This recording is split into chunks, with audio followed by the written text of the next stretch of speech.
আমরা তিন ভাই তিন ভাগে কোরবানি দেই। এক ভাইয়ের অবস্থা ভালো, তাই সে বেশিরভাগ টাকা দেয়, আর আমরা অল্প কিছু পরিমাণ শরিক হই। তাহলে কি আমাদের কোরবানি আদায় হবে কিনা? এটা একটা গুরুত্বপূর্ণ প্রশ্ন। কোরবানি দেওয়ার ক্ষেত্রে বিশেষ করে যখন ভাই ব্রাদাররা মিলে কোরবানি দেন, তখন এরকম পরিস্থিতি তৈরি হয়। একটা গরুর দাম ধরেন 70,000 টাকা, তো এক ভাই তার উপার্জন অনেক কম, সেজন্য সে 5,000 টাকা দিচ্ছে,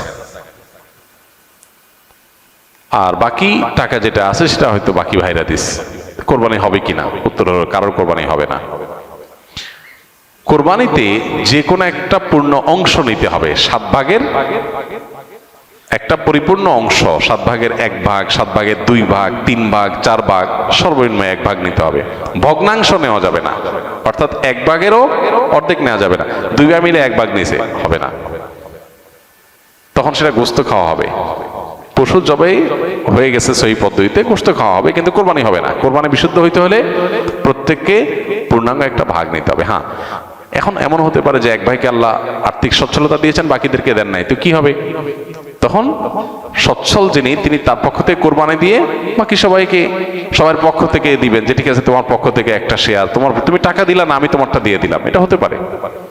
অথবা আরেকটা হতে পারে যে ঠিক আছে, তুমি অল্প টাকা কামাই করছো, মাত্র 5,000 টাকা আছে, তুমি টাকা না দিলে তোমার কাছে ভালো লাগতেছে না, তুমি টাকা দিলে তোমার কাছে খুশি হবে, তো সেক্ষেত্রে 5,000 টাকা তুমি আমাকে দিয়ে দাও।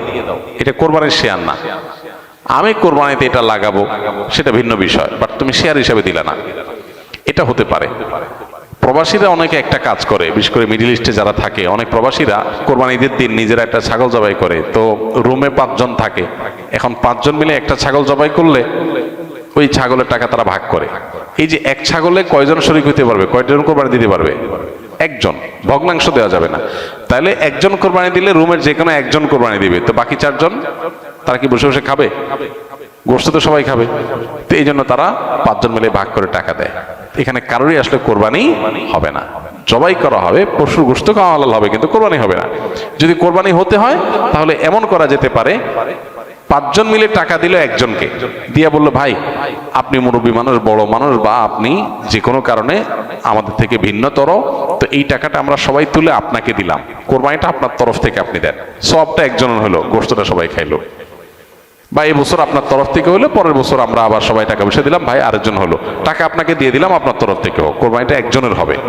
ঠিক একইভাবে গরুতে ভগ্নাংশ, এটার ভাগ এইভাবে আপনার শরীক হওয়া যাবে না, পূর্ণাঙ্গ একটা অংশের শরীক হতে হবে। তারপর